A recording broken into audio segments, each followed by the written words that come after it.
વંદન સૂત્રમ સુગુરુ વંદન સૂત્રમ સુગુરુ વંદન સૂત્ર ભાગ 3 33 આચરણાની ગણતરી નીચે મુજબ કરવામાં આવે છે.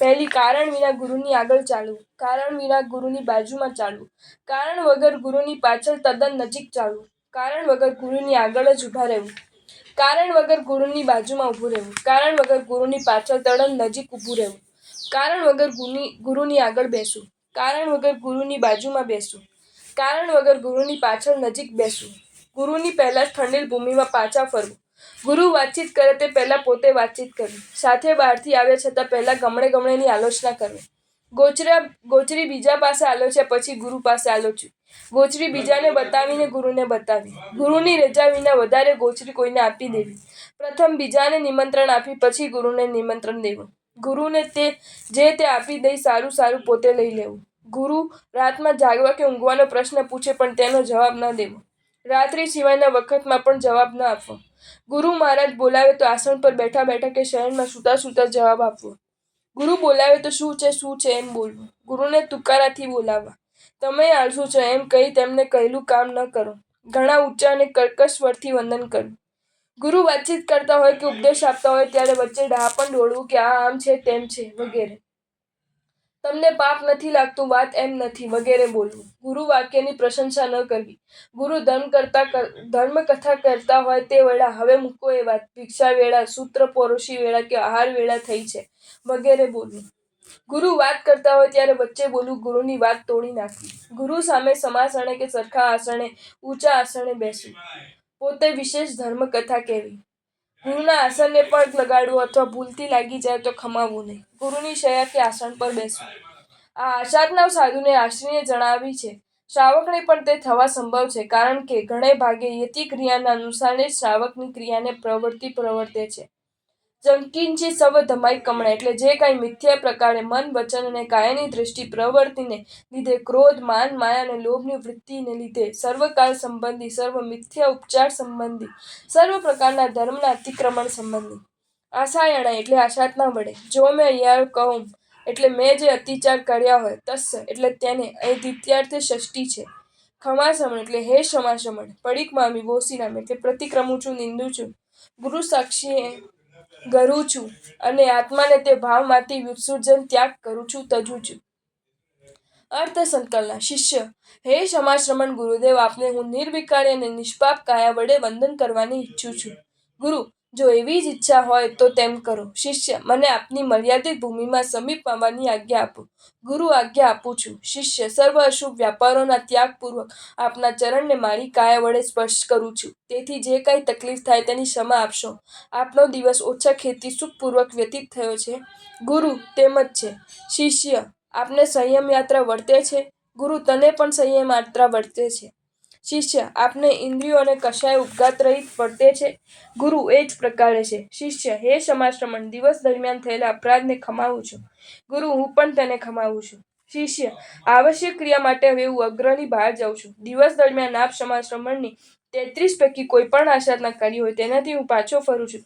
વળી જે કોઈ અતિચાર મિથ્યાભાવને લીધે થયેલી આશાતના વડે થયો હોય, મન, વચન અને કાયાની દ્રષ્ટિ પ્રવૃત્તિથી થયેલ આશાતના વડે થયો હોય, ક્રોધ, માન, માયા અને લોભની વૃત્તિ દ્વારા થયેલી આશાતના વડે થયો હોય, કે સર્વકાળ સંબંધી, સર્વ પ્રકારના મિથ્ય, માયા કપટ ભર્યા ઉપચારો દ્વારા સર્વ પ્રકારના ધર્મના અતિક્રમણને લીધે થયેલી આશાતના વડે થયો હોય, તેનાથી હે ક્ષમાશ્રમણ હું પાછો ફરું છું, તેની નિંદા કરું છું, ગુરુ સમક્ષ તેની ગરહા કરું છું અને અશુભ યોગમાં વર્તેલા મારા બહિર્મુખ આત્માનો ત્યાગ કરું છું. સૂત્ર પરિચય. અનંત સંસાર સાગરને નિશ્ચિત તરી જવો હોય તો ગુરુરૂપી વાહનની અગત્ય છે. ભયાનક ભાવરણની સહી સલામત પાર કરવું હોય તો ગુરુરૂપી ભોમિયાની જરૂર છે. તે જ રીતે અજ્ઞાનના ઘોર અંધકારને ભેદીને બહાર નીકળવું હોય તો ગુરુરૂપી દીપકની આવશ્યકતા છે. પ્રાજ્ઞ પુરુષોએ એ અનુભવ છે કે જ્યાં ગુરુ નથી ત્યાં જ્ઞાન નથી, જ્યાં જ્ઞાન નથી ત્યાં વીરતી નથી, જ્યાં વીરતી નથી ત્યાં ચારિત્ર નથી અને જ્યાં ચારિત્ર નથી ત્યાં મોક્ષ નથી. તેથી આત્મવિકાસને ઈચ્છનારા મુમુક્ષુઓએ ગુરુનું શરણ સ્વીકારવું જોઈએ અને તેમના માર્ગદર્શન નીચે સાધના ક્રમ અનુસરવો જોઈએ.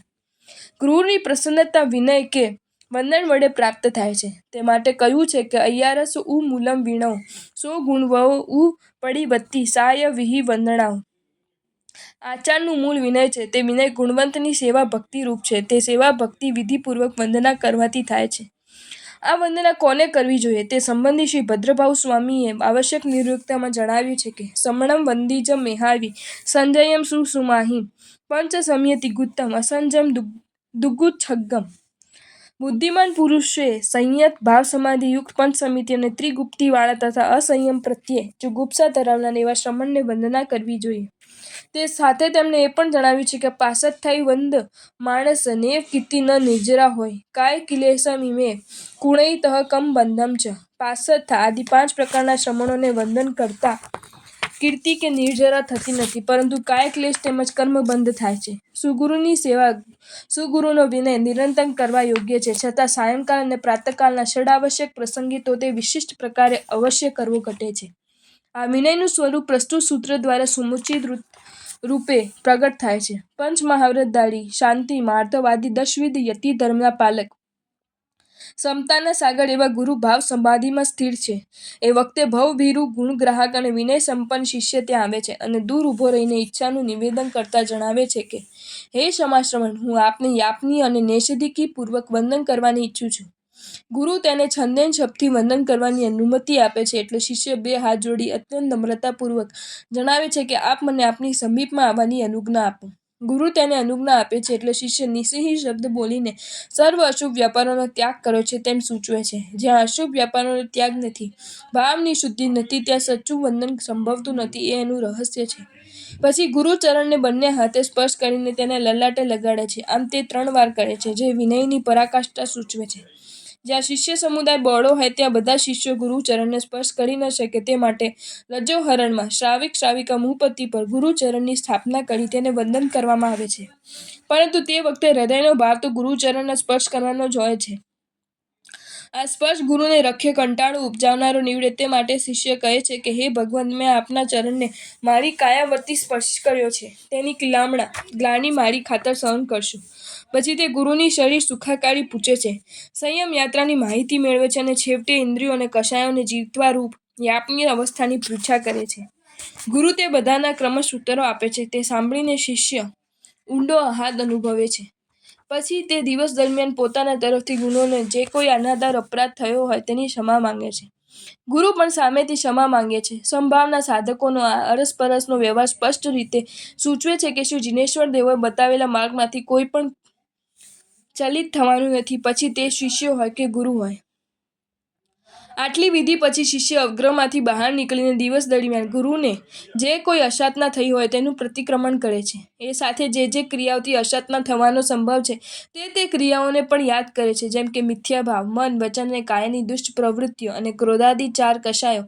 તે ઉપરાંત સર્વકાળમાં થયેલી અસાધનાઓનું પણ તે પ્રતિક્રમણ કરે છે. એટલે સર્વ પ્રકારની મિથ્યા ઉપચારવાળી ખોટી પ્રવૃત્તિઓ અને સર્વ પ્રકારના ધર્મમાર્ગના અતિક્રમણથી જે જે અસાધનાઓ ભૂતકાળમાં થઈ હોય, વર્તમાન કાળમાં થઈ રહી હોય અને ભાવિમાં થવાની સંભાવના હોય, બધામાંથી તે પાછો ફરે છે. તે આસાધનાઓને ખોટી ગણે છે, તેને ગુરુ સમક્ષ પ્રગટ કરે છે અને તે જાતની પ્રવૃત્તિ કરનારા આત્માને છોડી દે છે. આવું વંદન શિષ્ય 2 વાર કરે છે.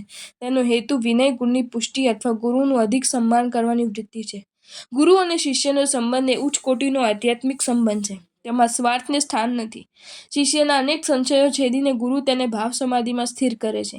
તેમના આ મહદ ઉપકારનો બદલો શિષ્ય કેવી રીતે વાળી શકે? તે જ રીતે શિષ્ય દ્વારા જ્ઞાનની પરંપરા જળવાઈ રહે છે, તેથી તેની ઉપેક્ષા પણ કેમ થઈ શકે? એટલે શિષ્યએ ગુરુની સેવા કરવી જોઈએ અને ગુરુએ શિષ્યને ખંતથી સન્માનનું જ્ઞાન આપવું જોઈએ. ગુરુ શિષ્યના આ ઉચિત સંબંધ પર જ ધર્મ માર્ગનું પ્રવર્તન અવલંબિત છે. પ્રકીર્ણક: આ સૂત્રનું આધાર સ્થાન આવશ્યક સૂત્રનું વંદના ધ્યાન નામે 3જું અધ્યયન છે.